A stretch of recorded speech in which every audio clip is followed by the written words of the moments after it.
Bom, sejam muito bem-vindos à nossa primeira live aqui do Intec, ainda em 2024.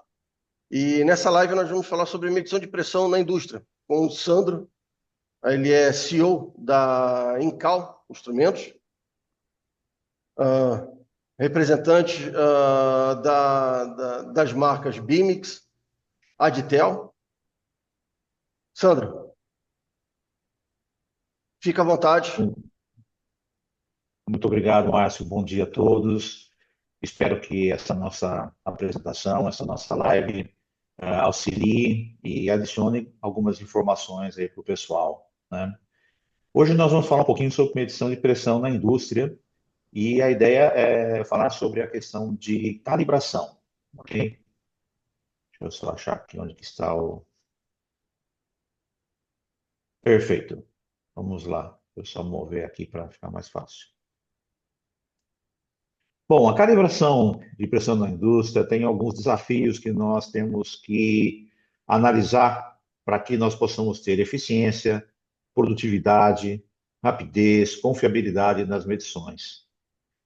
E é muito importante analisar qual é o tipo de instrumento que você vai calibrar, se é um manômetro analógico, um manômetro digital, um pressostato, um transmissor de pressão, um transdutor de pressão, para que você possa selecionar os padrões e os dispositivos auxiliares que vão fazer parte do seu set de teste. Vamos começar falando aqui sobre a calibração de manômetros analógicos, ok?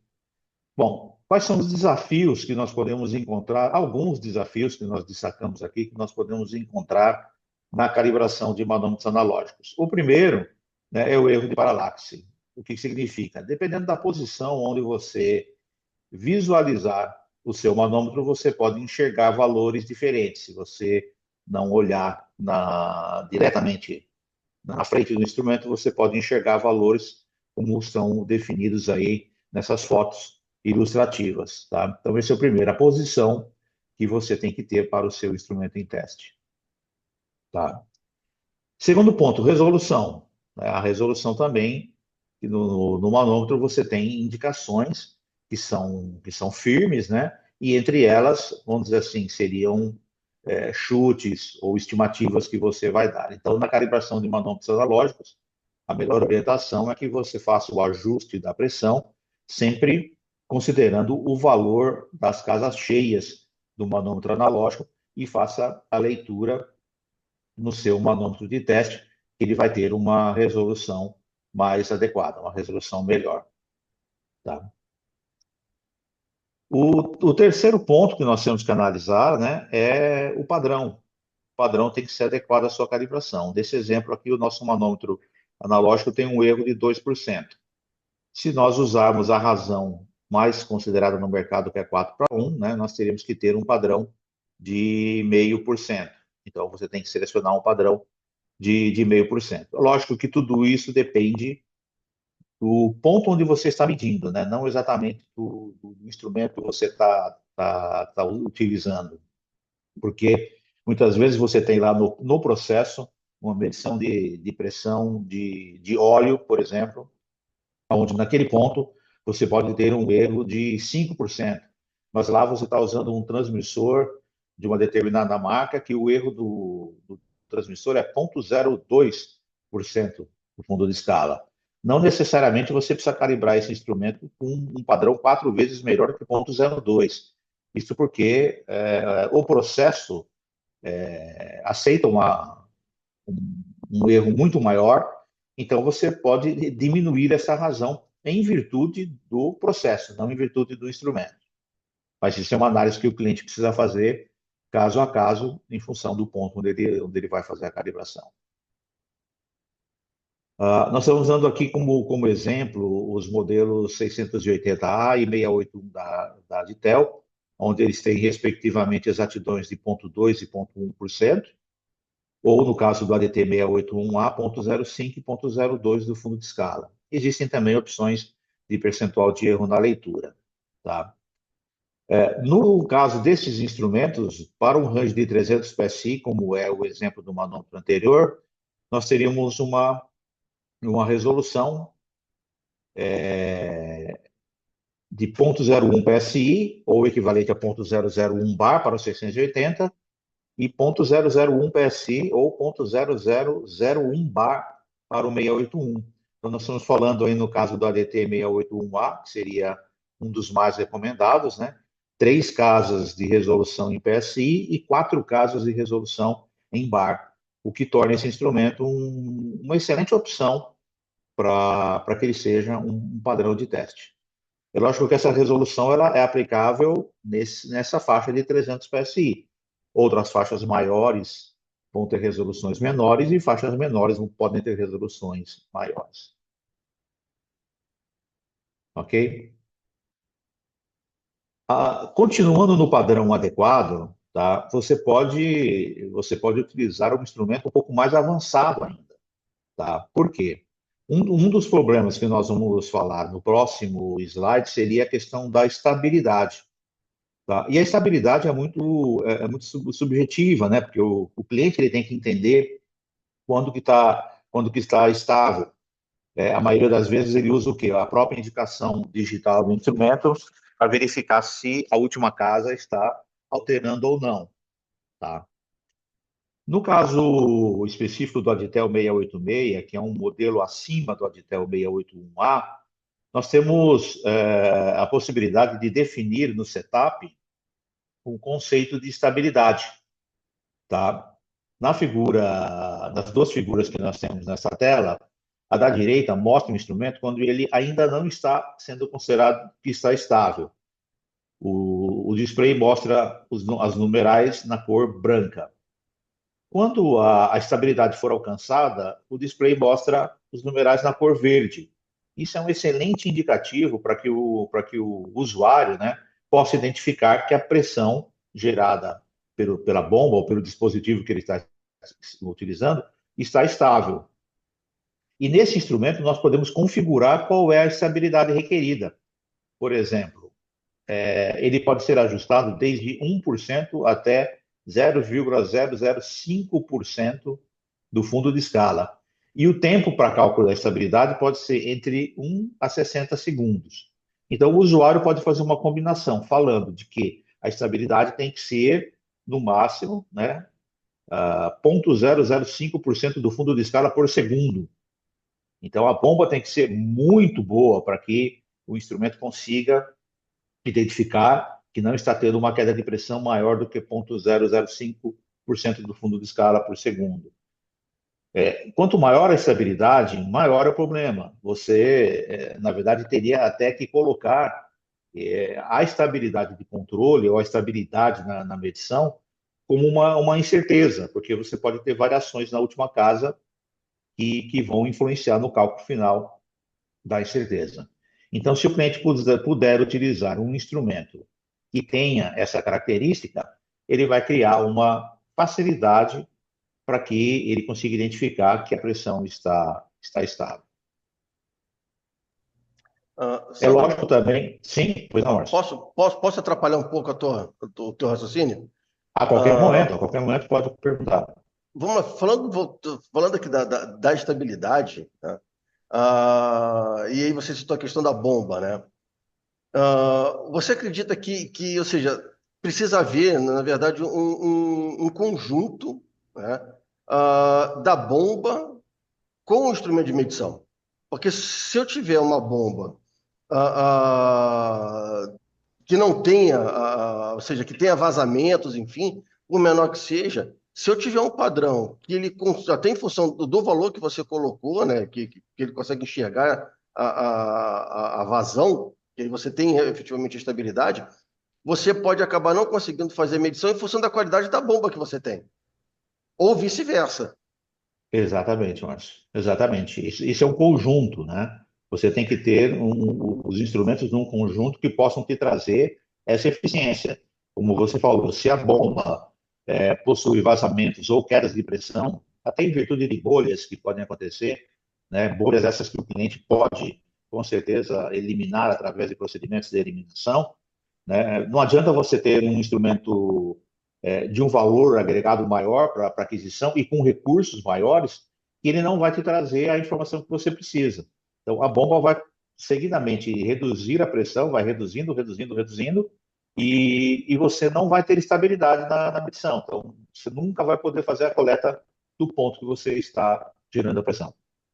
Então, ou seja, o ideal é que quando a gente fale de calibração efetivamente, e aí calibração de manômetros, enfim, o que a gente precisa observar é o conjunto, né? Sim, Ou seja, é a sim, bomba, né? E o instrumento que está sendo utilizado como padrão, né? Até para que, principalmente exatamente. como padrão, porque o padrão ele vai ter características metrológicas superiores ao instrumento que está sendo calibrado, né? Mas é importante que a gente Exato. observe o conjunto, né? Ou seja, não adianta nada eu ter um baita de um manômetro com uma bomba de baixa qualidade, porque eu nunca vou conseguir estabilidade, ou em um primeiro momento a gente não vai ter a estabilidade necessária para que você possa fazer uma medição, né? Sim, com certeza, com certeza. Então, ótimo. Obrigado, E senhor. é justamente nesse ponto agora que a gente entra na estabilidade, né, da geração de pressão através do dispositivo de geração, quer ele seja uma bomba pneumática ou uma bomba hidráulica. Existem bombas de todos os tipos aí no mercado, nós podemos ver bombas que normalmente apresentam vazamento de óleo nas suas juntas. Isso é um problema bastante sério, né? Porque não é só a questão da calibração, é a questão da limpeza em seu laboratório. Então, se você está dentro de um laboratório de uma indústria farmacêutica, onde os requisitos de limpeza, contaminação são bastante importantes, você precisa ter uma bomba que ela não apresente vazamentos para não acabar contaminando o seu ambiente. Nós estamos dando como exemplo a bomba Aditel 927, é uma bomba hidráulica, é uma bomba de 700 bar, 10 mil PSI, ela pode operar com água ou com óleo. Óleo sempre é um meio hidráulico mais estável. A água, ela possui uma maior dificuldade em estabilizar. Tá? Pode ser utilizada também, mas você tem que ter ciência de que com água a estabilização ela é um pouco mais complicada. Tá? E o que acontece? Essa bomba, por exemplo, segundo os critérios de aprovação da Agitel, ela é uma bomba que ela apresenta o equivalente está aqui, a razão de 0,1% da pressão gerada por minuto, né? Por exemplo, então, se você estiver gerando 5.000 PSI, tá? Se a pressão estiver caindo 5 PSI por minuto ou 0,083 PSI por segundo, isso é considerado uma queda de pressão aceitável, tá? Aparentemente, esse valor você pode achar que é um valor alto, né? Quando você pega na prática, isso se torna uma queda de pressão suficiente para você poder fazer a medição, tanto no instrumento em teste quanto no instrumento padrão, tá? E a última frase é a mais importante. Você acha que esse valor da Ditel é um valor muito alto? Pergunte para os outros fabricantes. Pergunte para os fabricantes que têm essa informação em mãos e divulgue essa informação em mãos para que você tenha. Tá? Por que ela é importante? Para que você possa considerar ou não no seu cálculo de incerteza. Se você tem uma estabilidade, uma instabilidade alta, né? Seria interessante você também considerar, por exemplo, aí uma incerteza de 0,083 PSI a cada segundo, que seria provavelmente o tempo que você pode demorar entre a leitura no padrão e a leitura no instrumento em teste. Tá? Então, isso é muito importante quando você for adquirir, como o Márcio mencionou, não só a bomba, como um padrão também que possa ter funcionalidades que te auxiliem na questão da estabilidade. Ok? E a questão de manutenção também, que as bombas são de fácil manutenção. Outro ponto a ser avaliado na calibração, e esse ponto ele entra não só no manômetro analógico, mas entra também em manômetros digitais, é a questão do registro da calibração. O método mais tradicional é o cliente imprimir uma ficha de calibração com os pontos de calibração pré-determinados, onde ele vai, então, fazendo a geração de pressão através de sua bomba e anotando o valor do instrumento em teste e o valor da referência. No caso do manômetro, a nossa recomendação é ajustar os valores cheios do instrumento, né? Como, por exemplo, nesse caso, só foram 2 pontos de calibração, 3 pontos, considerando zero, né? 0, 150 e 300, né? Aqui, aqui foi feito até o contrário, né? Foi colocado 148 PSI em cima de 150, mas o ideal é que você ajuste o manômetro, né? E manômetro analógico para você ler com uma boa resolução seu manômetro digital. Você Tá? lê uma boa resolução. Sim.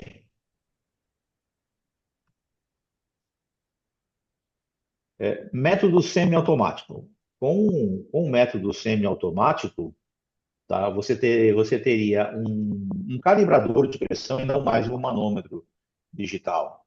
Tá? Por quê? Porque o calibrador de pressão teria memória internamente, como nesse exemplo do ADT 673, onde em vez de você ficar digitando os valores que você está lendo do instrumento em teste numa folha, você estaria armazenando esse resultado dentro da memória do equipamento.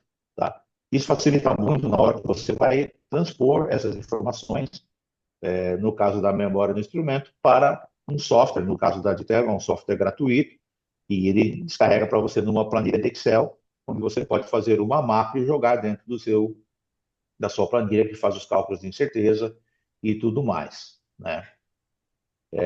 E principalmente no momento que você está digitando essa informação do papel para o computador, você também pode estar incorrendo em erros de anotação e transposição dos valores. Então, utilizando um calibrador de pressão como esse que nós estamos mostrando, né, você minimiza também a questão de erros de registro da calibração. Posso te perturbar de novo? Atrapalhar teu Claro, raciocínio? Vamos lá. Deixa sempre. eu te fazer uma pergunta. No caso dos instrumentos da Ditel, ele marca ali como verde a estabilização, né? E Isso. aí você tem um sistema. Mas nós temos uma coisa chamada tempo de resposta dos instrumentos, né? Tanto do analógico, e aí quando a gente tem esse tempo de resposta do analógico com o digital, e principalmente a questão dos digitais, né? Quando você faz a calibração de um manômetro digital, né? Qual é a tua percepção, de uma forma geral, qual é a tua percepção com relação à incerteza utilizada, se influencia, se não influencia, e o impacto que isso pode gerar no processo de calibração? Mas essa consideração está em outro slide também, tá? Me Nós adiantei. podemos já estou um pouquinho, mas nós podemos abordar ela agora mesmo, né? Até porque essa figura central aqui ela é bem interessante, onde você tem, né, os dados da calibração registrados, mais em cima, né, a digitação do 148, que é o valor do instrumento em teste, e embaixo o valor do 150 estável, né, já que ele está em verde, como você mencionou, ele está estável, né? Nós encontramos bastante no mercado muitos fabricantes onde você percebe que a indicação digital ela é lenta. Então, provavelmente existe um damper ou alguma coisa internamente talvez até por um erro, né, que o instrumento possa apresentar, que ele precisa de um maior tempo para fazer a conversão e a indicação da pressão. Tá? Isso pode trazer realmente a erros, né? Porque você pode não estar lendo a pressão correta e o display, né, na sua última casa, ele não fica corretamente, ele acaba não variando no tempo certo.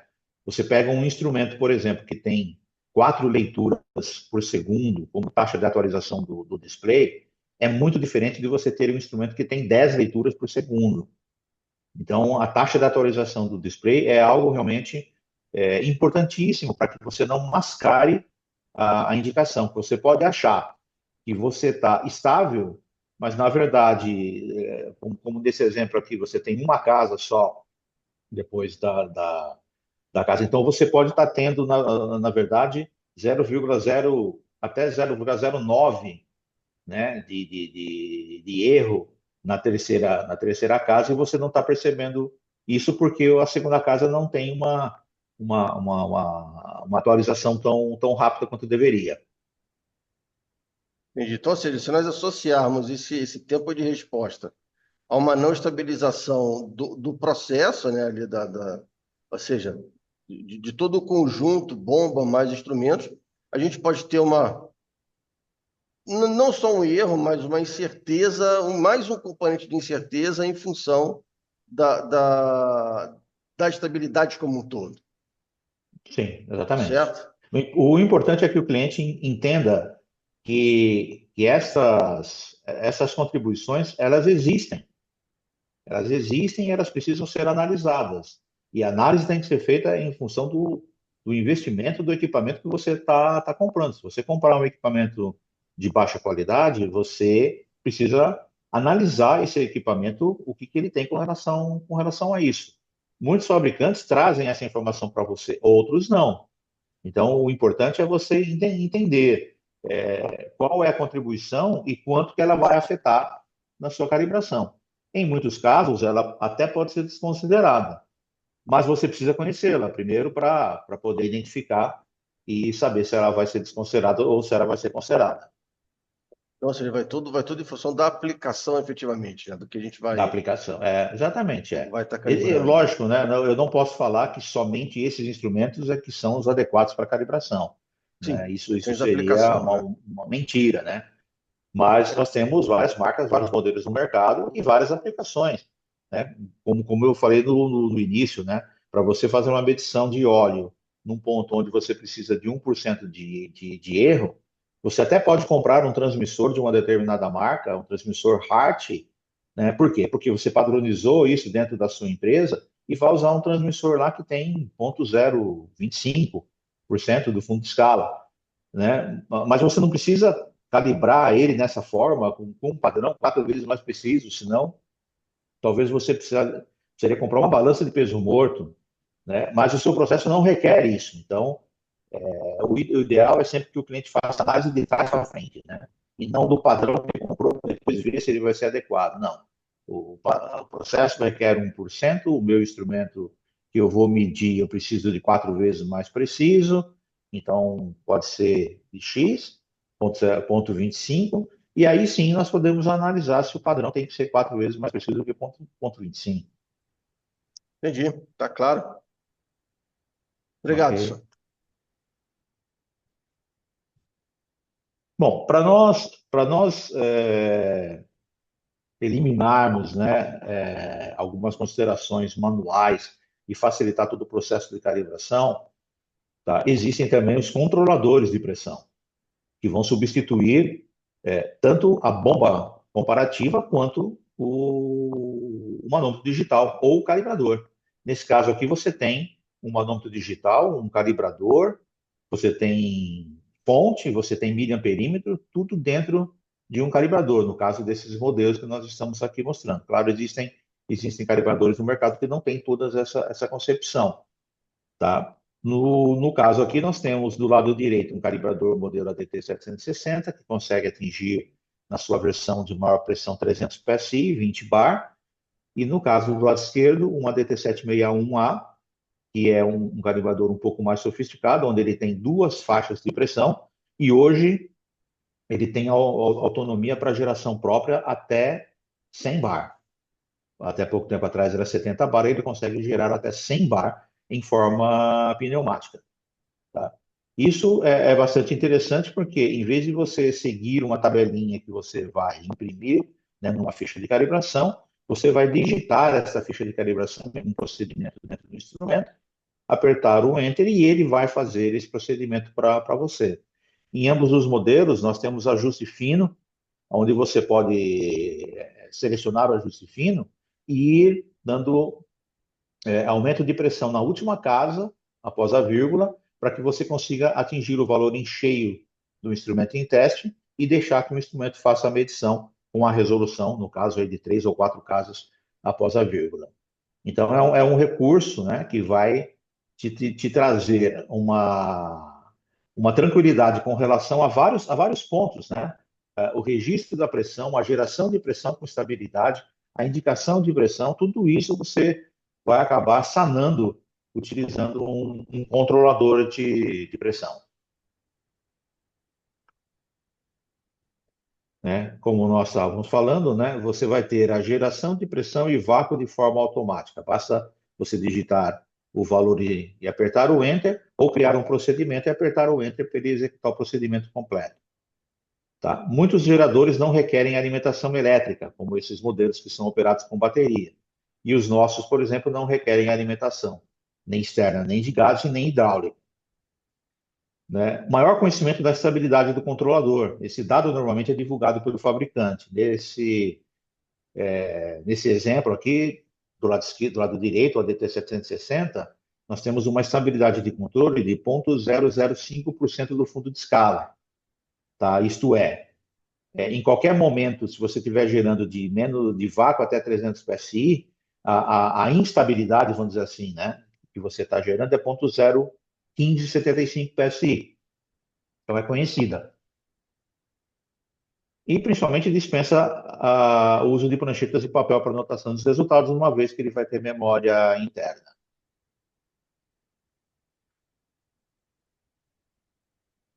Bom, em resumo, né, o instrumento em teste deve estar bem posicionado para evitar os erros de paralaxe. Você tem que selecionar o padrão para que ele tenha uma resolução adequada. A resolução é a quantidade de casas após a vírgula. Selecione o padrão para que a exatidão que ele tenha seja preferencialmente com a razão 4:1. Então, aí é o erro do padrão, diferente da resolução, são dois parâmetros distintos. Muitas vezes no mercado existe uma confusão entre exatidão e resolução, que isso tem que ser bem separado. Selecionar um bom padrão que tenha um bom tempo de resposta e não mascare possíveis vazamentos com tempo de resposta demorado. Um padrão que tem uma taxa de atualização de display de 4 leituras por segundo não é tão bom quanto o que tenha 10 leituras por segundo. Isso é importante na questão de calibração. Outro detalhe, quem fizer testes de PSV também precisa ter um padrão que tenha uma taxa de leitura alta, porque senão ele não vai conseguir capturar com rapidez, né, com uma velocidade adequada, o valor de pico onde a válvula abre. E isso também é um ponto importante que você pode utilizar esse instrumento para finalidades distintas, não só de calibração de manômetros, mas também de testes de PSV. Selecione um gerador de pressão de fácil operação, que não apresente vazamento, ou que você tenha, pelo menos, o conhecimento de qual é a sua taxa de vazamento. Tá? Isso pode comprometer limpeza do laboratório, por vazamento de óleo no ambiente, bem como a performance de calibração frente à sua não estabilidade. E, se possível, investir um pouco mais em recursos financeiros, selecionando um padrão que tenha geração própria e autônoma. Isso vai trazer uma grande facilidade para o cliente. Tá? No caso de transmissores de pressão, nós temos outros instrumentos que precisam ser utilizados, né? Nós precisamos, além do manômetro padrão, além do gerador de pressão, nós temos que ter uma fonte DC para alimentar o transmissor e nós precisamos ter um multímetro para fazer a leitura, quer seja de milivolt, miliampere ou volt da saída do seu transmissor. Tá? Então, lembrando, você vai ter que ter 4 instrumentos aí para você poder fazer a calibração de um transmissor: manômetro, gerador de pressão, multímetro e fonte. Você pode ter o manômetro, o calibrador, o multímetro e a fonte se você selecionar um padrão como 673ST, onde você tem tudo isso dentro do mesmo instrumento. Aqui você mede a pressão, você identifica a estabilidade de pressão, você tem a fonte de 24 para alimentar o seu transmissor, você faz a leitura em milivolt, miliampere, volt, e também tem opcional para você fazer a leitura em Hart. Nesse caso, para transmissores de pressão, você vai ter a comunicação em Hart e vai permitir, inclusive, fazer o trimming de zero e fundo de escala para você fazer o ajuste caso o instrumento esteja fora da tolerância. E existe uma maneira muito mais prática, né, de trabalhar com transmissores de pressão, que seria o controlador de pressão. Além daquele controlador que nós mostramos, o 761A, Só trazendo um pouquinho para trás aqui para lembrar, o 761A, esse do lado esquerdo, tá? O 762 é a versão hidráulica, tá? Nós temos esse instrumento até 1000 bar. Então, pneumaticamente e hidraulicamente, você tem controladores de pressão que te trazem estabilidade, trazem indicação com uma boa resolução no display. Você pode adicionalmente trabalhar com módulos de pressão externo com ranges menores, aumentando a resolução do display. Você tem a saída hidráulica para calibrar o seu transmissor. Tem opcional também, que é um manifold, onde esse manifold tem um bloqueio para não contaminar o seu padrão, tá? E se torna uma maneira fácil. Você introduz o procedimento de calibração na memória do calibrador, aperta o Enter e ele vai fazer essa calibração totalmente automática. O 762, inclusive, tem um processo interno para eliminação de bolhas.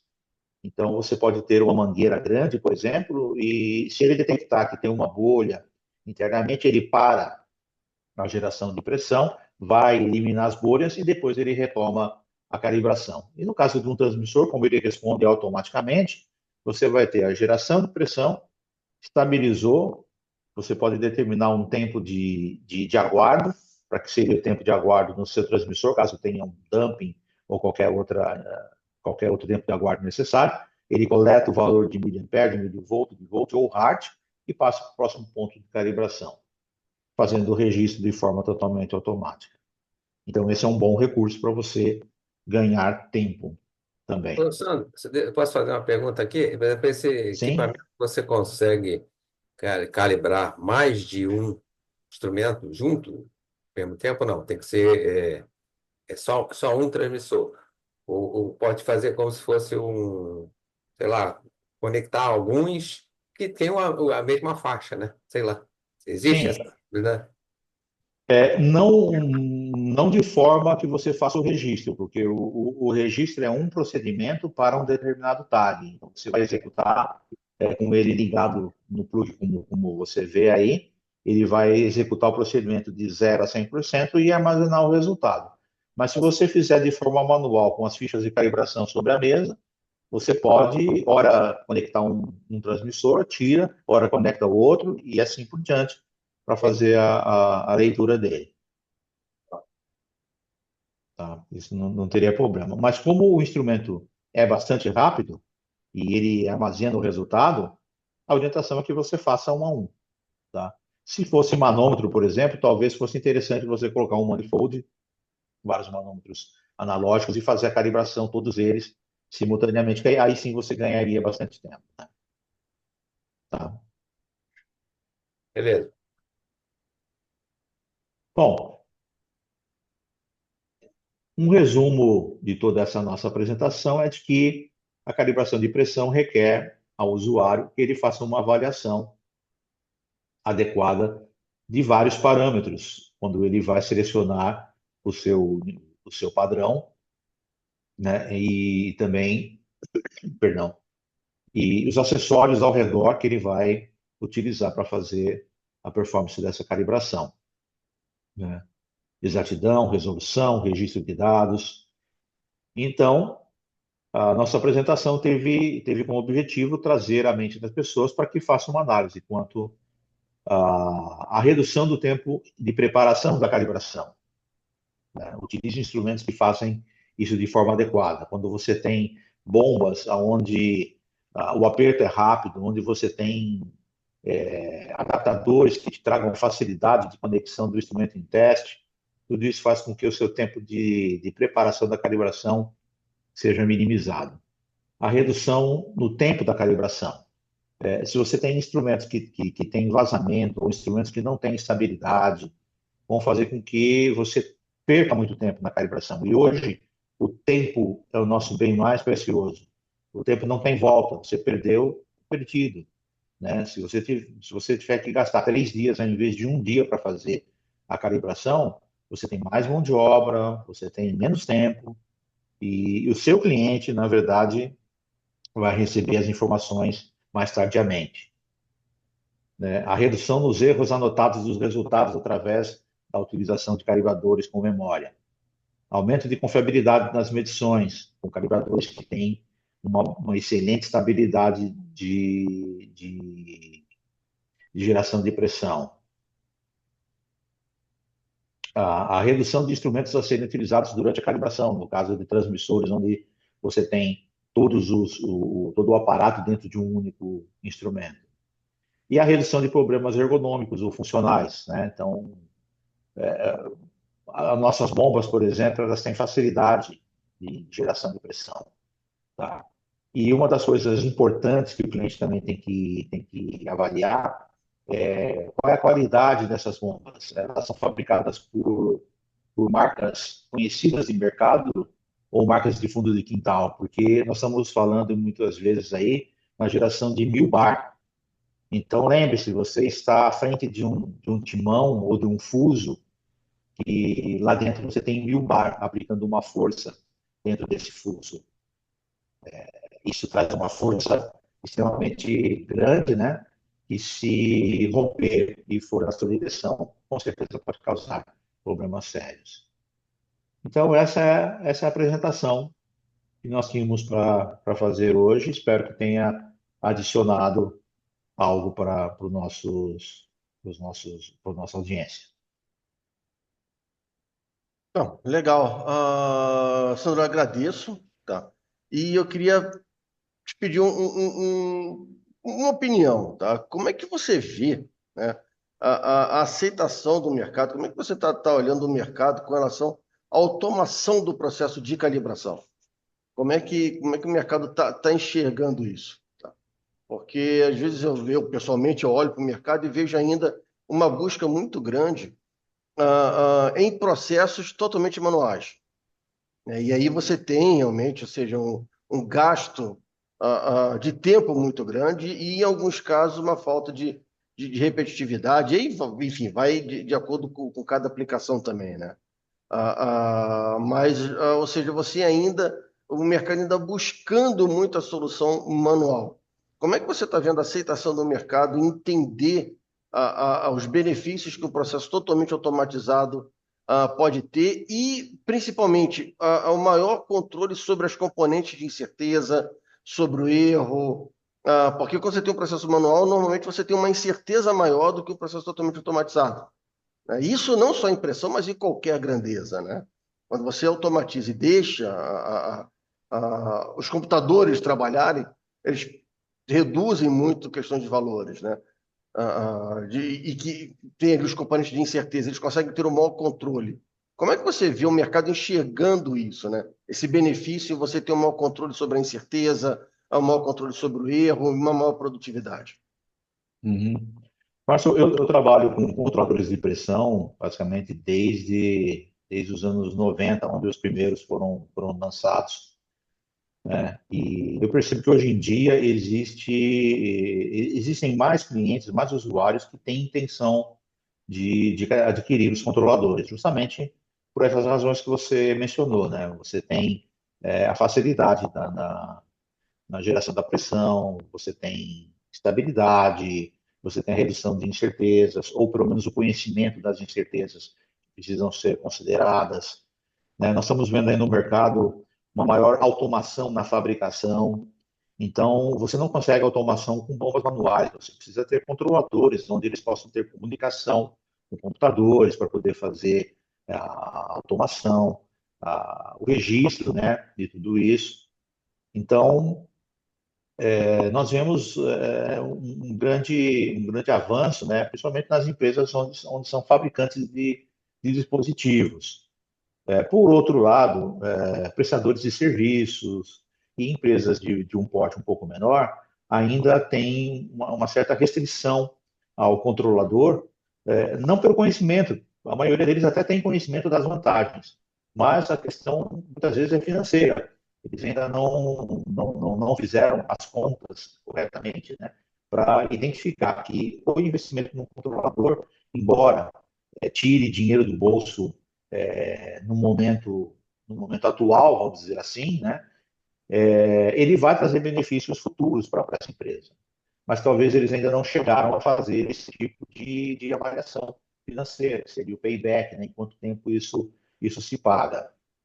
Tá? Então, eu acredito que o uso de controladores de pressão, principalmente os portáteis, né, onde traz mobilidade, é algo que vai se intensificar ao longo do tempo. Até porque, no meu caso, trabalhando com a Auditel, nós percebemos que eles investem muito e estão ampliando muito essa faixa.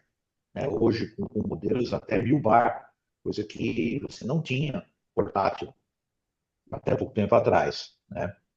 Então, o que eu diria para as empresas, principalmente as de pequeno e médio porte, analisem o investimento para que vocês tenham benefícios em médio e longo prazo. Isso pode trazer realmente benefício. Esses equipamentos são o quê? São americanos? Eles são nacionais? Não, né? Não, não são nacionais. A Ditel é uma empresa que está localizada nos Estados Unidos, na Califórnia, tá? E são fabricados lá. Eu acredito, em termos de rastreabilidade desses equipamentos, aí das bombas e tal, eu acredito que não tenha muito problema com relação aqui aos laboratórios fazer, né, você ter a calibração e garantir a rastreabilidade desses equipamentos, né? Sim, com certeza. Todos os instrumentos de pressão, de temperatura ou de elétrica que a Adtel fabrica, eles saem da fábrica obrigatoriamente com certificado acreditado na Vilap. A Adtel ela é acreditada nos Estados Unidos pelo laboratório na Vilap. Então, todos os instrumentos, desde baixíssimas pressões, como, por exemplo, fundos de escala de 62 PA, que são muito utilizados na indústria farmacêutica, né? Até fundos de escala de 60.000 PSI, 4.200 bar, toda essa faixa de temperatura também, de -40 até 1.200 graus, que é a faixa que eles trabalham, e a parte elétrica, todos os instrumentos saem de lá com certificado. E o certificado é válido aqui no Brasil, porque o INMET e a Navilab fazem parte do ILAC, que é o Acordo Internacional de Mútuo Reconhecimento. Então, no primeiro ciclo de trabalho do cliente, ele pode ficar tranquilo, sossegado, que não requer que ele recertifique pelo Inmetro aqui no Brasil. Existem casos muito específicos onde o cliente, no sistema de qualidade dele, colocou lá que tem que ser laboratório acreditado no Brasil, e aí só nesse caso é que o cliente, então, exige que seja feita uma certificação adicional. Mas ela não é necessária, porque o certificado tem validade no Brasil. Né? É Não, uma questão só de como o cliente interpretou para que fosse feito dentro da fábrica dele. isso eu imagino. De necessário esse tipo de coisa, né? Porque essa validação aí junto ao ILAC, né, que é o organismo maior aí de reconhecimento, você vale. Uma outra coisa que eu queria perguntar, por exemplo, aqui a gente tem laboratórios para você, não fazer a rastreabilidade, mas tipo, você falou aí sobre os vazamentos possíveis e aceitáveis do equipamento, para checar esse tipo de coisa, para ver se o equipamento ainda está dentro dessa performance, desse desempenho, isso tem aqui? Isso, o ideal é que o cliente, o cliente poderia fazer isso nele mesmo, né, com um teste funcional, por exemplo, a cada 6 meses, tá? Ou o cliente pode, por exemplo, encaminhar para Incal numa manutenção, tá? Ou não só para Incal, para o fabricante do equipamento, para que ele faça um teste de performance e Entendi. confirme que o instrumento está com, por exemplo, a característica dentro da tolerância em que o fabricante exige. Legal, entendi. Tem todo esse suporte, né? Sim, teria que ter todo esse suporte. Tá, Entendi. as bombas, né, normalmente elas se contaminam, tá? Principalmente para aqueles clientes que não fazem a limpeza antes de instalar ele no equipamento. Então, o ideal é que a cada certo período de tempo, o cliente faça a substituição dos anéis. Esse seria um bom momento em que ele poderia mandar para o fabricante, né, para que o fabricante fizesse, então, a troca do kit de reparo e, ao mesmo tempo, uma avaliação da performance do instrumento frente à questão de vazamento. Entendi. Legal. Perfeito, meu. Excelente. Obrigado. É legal, excelente, obrigado. Muito bom. Bom, aqui está o nosso contato. tá?